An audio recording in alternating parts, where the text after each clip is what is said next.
അസ്സലാമു അലൈക്കും. ഇന്ന് നമ്മൾ കേൾക്കാൻ പോകുന്നത് ഖുർആനിൽ പരാമർശിക്കപ്പെട്ട ഒരു പ്രവാചകൻ്റെ കഥയാണ്.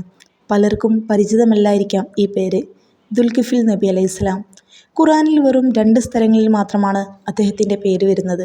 പക്ഷേ അവിടെ പറയുന്ന ചെറിയ വാക്കുകളിൽ തന്നെ വലിയൊരു സന്ദേശം അടങ്ങിയിട്ടുണ്ട്. ദുൽകിഫിൽ എന്ന പേരിന് ഒരു പ്രത്യേക അർത്ഥമുണ്ട്. കിഫിൽ എന്നാൽ അറബിയിൽ പങ്ക് അല്ലെങ്കിൽ വിഭാഗം. അതായത് ദുൽകിഫിൽ എന്ന് പറയുന്നത് സൽപ്രവൃത്തികളിൽ പങ്ക് നേടിയവൻ എന്നാണ്. അദ്ദേഹം വളരെ നീതിയുള്ളവനും സഹനമുള്ളവനും ആരാധനയിൽ സ്ഥിരത പുലർത്തുന്നവനുമായിരുന്നു. ചില പണ്ഡിതന്മാർ പറയുന്നുണ്ട് അദ്ദേഹം അയ്യൂബ് നബി അലൈഹി ഇസ്ലാമിൻ്റെ കാലത്ത് ജീവിച്ചിരുന്നവനോ അല്ലെങ്കിൽ അദ്ദേഹത്തിന് ശേഷം വന്നവനോ ആയിരിക്കാം. സൂറത്തുൽ അംബിയായിൽ അള്ളാഹു ഇപ്രകാരം പറയുന്നുണ്ട്: ഇസ്മായിൽ, ഇദ്രീസ്, ദുൽകിഫിൽ ഇവരെല്ലാവരും സഹനമുള്ളവരായിരുന്നു. ഞങ്ങൾ അവരെ നമ്മുടെ കരുണയിൽ ചേർത്തു. അവർ നല്ലവരായിരുന്നു. അതായത് അദ്ദേഹത്തിൻ്റെ വലിയ മഹിമാസഹനവും നീതിയുമായിരുന്നു.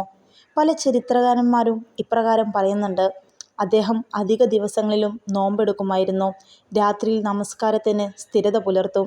അതുപോലെ തന്നെ ജനങ്ങൾക്ക് ന്യായവിധി നടത്തുമ്പോൾ ഒരിക്കലും കോപിക്കുകയില്ലായിരുന്നു.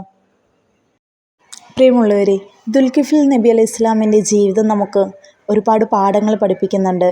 സഹനം, ജീവിതത്തിൽ എത്ര പരീക്ഷണങ്ങൾ വന്നാലും ക്ഷമയോടെ മുന്നോട്ടു പോകണം. ന്യായം, അധികാരമുള്ളപ്പോൾ പോലും ചെറിയ കാര്യം പോലും അന്യായമായി ചെയ്യാതിരിക്കുക.